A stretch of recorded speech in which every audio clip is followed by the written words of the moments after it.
એના પહેલા કયો સમ કર્યો આપણે? હા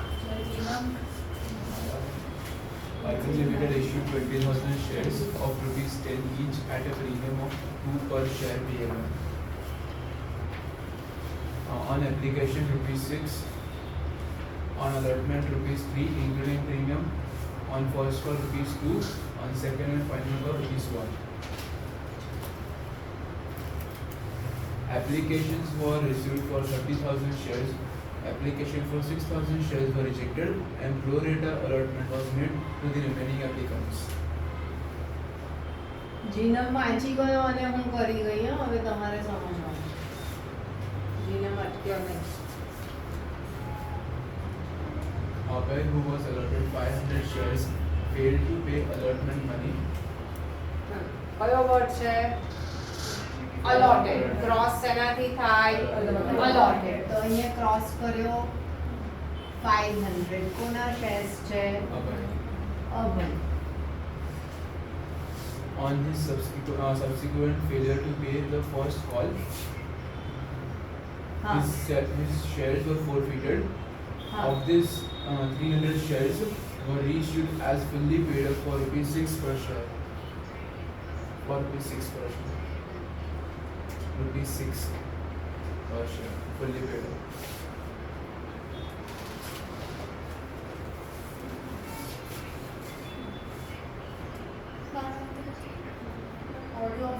ઓડિયો ખાલી ઓડિયોથી કનેક્ટ જ ના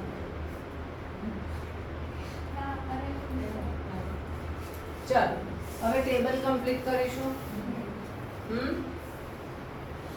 હમણાં કર્યો એવો જ સમ છે પણ અહીંયા શું થયું છે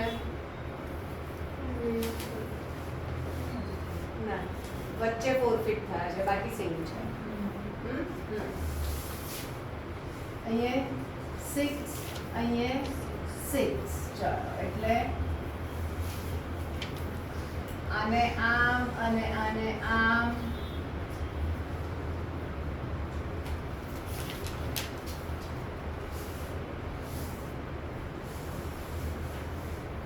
અહીંયા કઈ નહીં એટલે આ 36 ક્યાં જતા રહે રિફંડમાં જતા રહે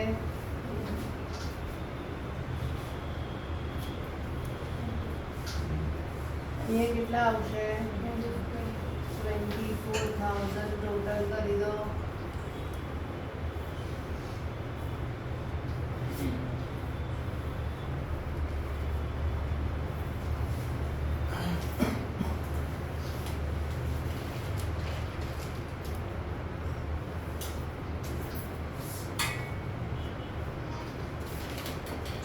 કયું હવે આ ટેબલને ક્યાં પૈસા એડજસ્ટ થયા છે અલોટમેન્ટમાં અને અલોટમેન્ટમાં ક્રોસ છે એટલે આપણે 3 વર્કિંગ સ્ટેપ્સ કરવા પડે હા પહેલા અહીંયાથી આપણે રેશિયો લખીશું 24:20 અથવા તો શું લખાશે 6:5 એ આપણને ઈઝી રહેશે અહીંયા 6:5 આ 500 એ શું છે અપ્લાઈડ કે અલોટેડ અલોટેડ ક્રોસ એનાથી થાય અલોટેડ તો અહીંયા 500 લખ્યા તો અહીંયા ક્વેશ્ચન માર્ક કેટલા આવ્યા 600 આવ્યા હવે આપણે આની જેમ ટેબલ કમ્પ્લીટ કરવાનું એટલે અને અહીંયા સ્મોલ બોક્સમાં 6 બરાબર હવે લાસ્ટ સમમાં જે કન્સેપ્ટ કહેતી હતી ને એ હવે અહીંયા છે બરાબર જ્યારે અલોટમેન્ટમાં પ્રીમિયમ છે હા આપણે અલોટમેન્ટમાં ક્રોસ છે એટલે જ આ કરીએ છીએ અથવા તો જ્યાં ક્રોસ છે ત્યાં પ્રીમિયમ છે જ્યાં ક્રોસ છે ત્યાં પ્રીમિયમ છે હા ત્યારે આ સ્મોલ બોક્સ હોય ને ત્યારે આપણે ચેક કરવાનું છે હવે આ કન્સેપ્ટમાં આપણે ટાઇટેનિક મૂવી જોયું છે બધાએ ટાઇટેનિક કેમ ડૂબી ગયું પછી શું થયું? પછી એ heavy થઈ ગયું બેસી. ના તમે હા શું થયું? હા બ્રેક થયું. આમ સિંક નથી થયું. શું થયું? બ્રેક થયું વચ્ચેથી. તો કેમ બ્રેક થયું? એનું ટાઇટેનિકનું કન્સ્ટ્રક્શન કેવું હતું કે 4 એના કમ્પાર્ટમેન્ટ હતા. અહીંયાથી અથડાયું તો અહીંયાથી પાણી અંદર ચાલુ થયું ભરાવાનું. તો અહીંયા ભરાયું પછી અહીંયા ના ગયું. આ કમ્પાર્ટમેન્ટમાં નહોતું ગયું. તમે મૂવી જોયું હોય તો બધા ફરતા હતા. હા તો શું થયું? તો કે પાણી આખું ભરાઈ ગયું. જ્યારે આ ઓવરફ્લો થયું ને ત્યારે જ અહીંયા ગયું. અને આ આખું ભરાઈ ગયું ને એટલે આમ બ્રેક. બરાબર? એટલે આનો કન્સેપ્ટ શું કહે છે? આ આખું ભરાઈ જાય પછી જ પાણી અહીંયા જાય. આ આખું ભરાઈ જાય પછી જ પાણી અહીંયા જાય. એ જ અહીંયા આપણે કન્સેપ્ટ વાપરવાનો છે કે અહીંયા જે આ સ્મોલ બોક્સ છે તો એ સ્મોલ બોક્સમાં અહીંયા 4 કમ્પાર્ટમેન્ટ છે પણ અહીંયા આપણી જોડે 2 કમ્પાર્ટમેન્ટ છે. કયા? તો કે એક શેર કેપિટલનું કમ્પાર્ટમેન્ટ આવ્યું ને બીજું સિક્યોરિટીઝ પ્રીમિયમનું કમ્પાર્ટમેન્ટ આવ્યું. બરાબર? એવું થયું. આ શેર કેપિટલનું ને બીજું સિક્યોરિટીઝ પ્રીમિયમ. હવે શેર કેપિટલની કેપેસિટી કેટલી? 500 into 1 એટલે 500 અને પ્રીમિયમની કેપેસિટી કેટલી? 500 into 2 એટલે 1000. અહીંયા કેટલા આવ્યા? 600. 600 આવ્યા એટલે શેર કેપિટલ આખું ભરાઈ ગયું. હા અને પાણી ક્યાં જતું રહ્યું? અહીંયા 100 આવી ગયા. આવું થયું. એટલે પ્રીમિયમ કેટલું બાકી રહ્યું? હવે આ કન્સેપ્ટ સમજણ પડી. હવે આ વસ્તુ આપણે દરેક સમમાં ચેક કરવાની. અત્યાર સુધીના સમમાં આપણે નહીં કરી કારણ કે આપણે થોડું ટાઈમ લેવો. હવે આ સમમાં તો છે જ એટલે આપણે શીખવું પડે. અને આપણે ટાઇટેનિક સેકન્ડ કહીએ છીએ એટલે મેં એવું નામ આપ્યું છે. બરાબર? કે આ અહીંયા શું થયું? આવું ક્યારે ચેક કરવાનું? જ્યારે ક્રોસ છે એટલે જ આપણે આ વર્કિંગ કર્યું. ત્યાં પ્રીમિયમ છે તો સ્મોલ બોક્સમાં સેકન્ડ ટાઇટેનિક ચેક કરવાનું. 2 બોક્સ બનાવવા. એક શેનું બોક્સ થયું? શેર કેપિટલનું. બીજું શેનું બોક્સ થયું? પ્રીમિયમ. હવે જોવાનું કે આ 6 શેર કેપિટલમાં કેટલા આવશે? 500 અને પ્રીમિયમમાં કેટલા આવશે? 1000. અહીંયા કેટલા આવ્યા? 600. તો 500 ની જ કેપેસિટી છે તો એ ભરાઈ ગયું.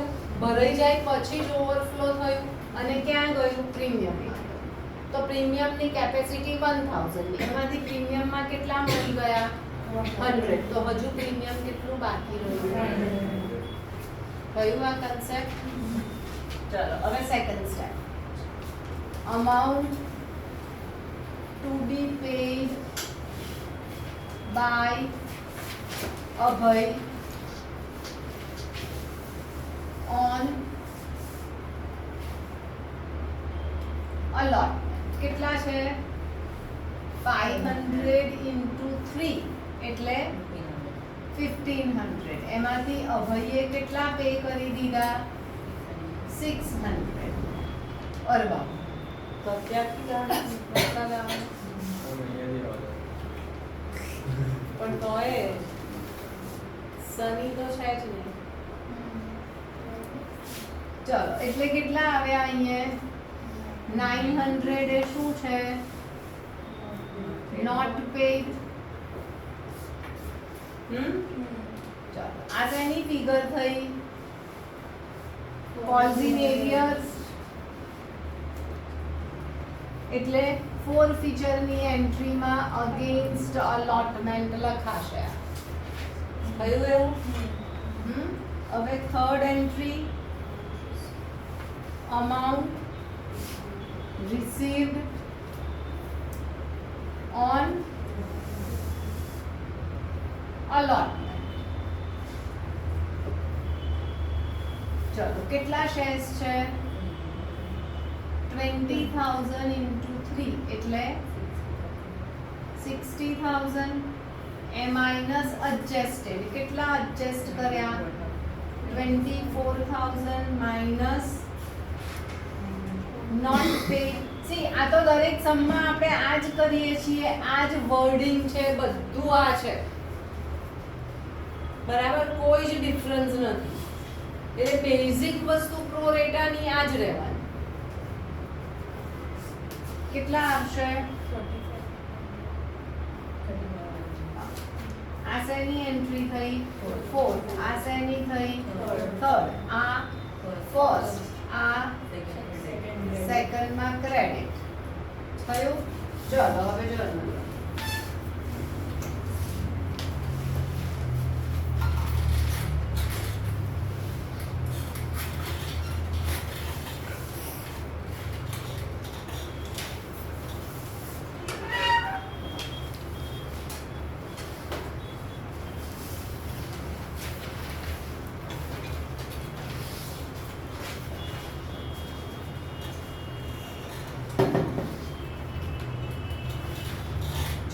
લખી પહેલા તો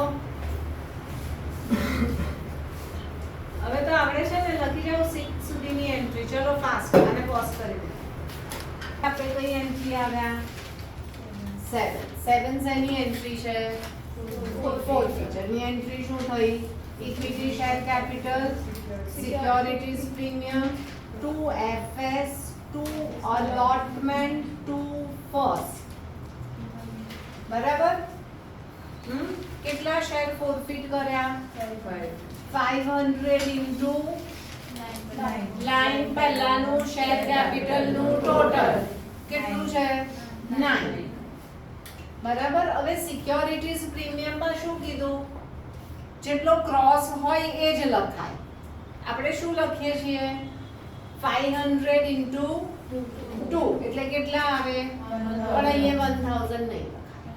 કેમ તો કે securities premium once paid can not be taken back. આપણે આ વર્કિંગ એટલે જ કરવું કે સિક્યોરિટીઝ પ્રીમિયમ માં કેટલા ગયા 100 ગયા. સિક્યોરિટીઝ પ્રીમિયમ માં 100 ગયા. હા એ પાછા ના લેવાય. આના પહેલાના સમમાં એપ્લિકેશન માં સિક્યોરિટીઝ પ્રીમિયમ હતું એને આપણે ગણ્યું ના. લાસ્ટ સમમાં શું ગણ્યું મેં 3200 into 1 plus 3200 into 1 કર્યું. જે એપ્લિકેશન ના 1 હતા એને આપણે નહીં લીધા. કેમ જે પે થઈ ગયા છે એને નહીં લખાય. તો અહીંયા 1000 માંથી કેટલા પે થઈ ગયા એટલે એ નહીં ગણાય. એટલે અહીંયા કેટલા લખાશે 900. સમજણ પડી? આ જ મેઇન છે. એટલે આપણે આ સેકન્ડ ટાઇટેનિક નું વર્કિંગ કરવું પડે. તમે અહીંયા 1000 લખશો ને તો તમારી CR ની ફિગર રોંગ આવશે. ખબર પડી? હવે અલોટમેન્ટ માં નોટ પેઇડ ની અમાઉન્ટ આવે. એરો કરજો. જ્યારે સેકન્ડ ટાઇટેનિક હશે ને ત્યારે SPD ફિગર અને અલોટમેન્ટ ની ફિગર લગભગ સેમ આવશે. બરાબર. હવે ફર્સ્ટ કોલ માં 500 into 2 એટલે 1000. શું થયું?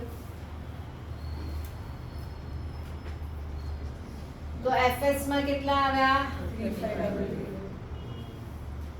3500.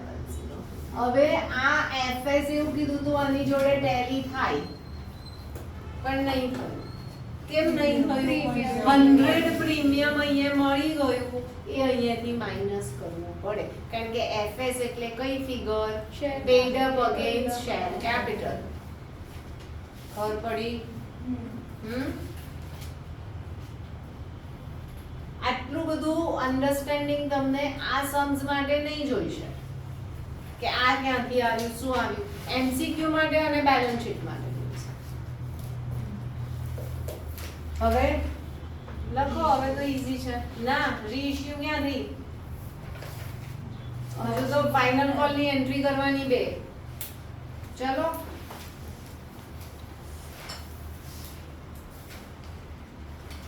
એક એન્ટ્રી થશે ફાઇનલ કોલ ની શું એન્ટ્રી થશે final call to equity share capital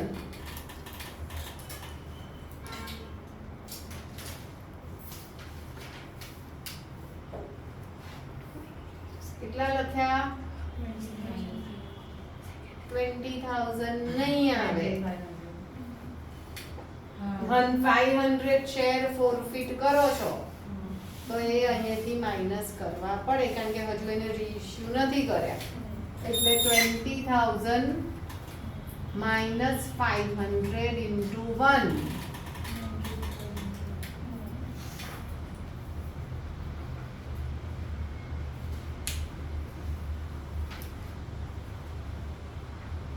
અને એ બધા પે કર્યા છે કોઈનો ક્રોસ નથી બરાબર એટલે બેંક ટુ ફાઇનલ કોલ 19,500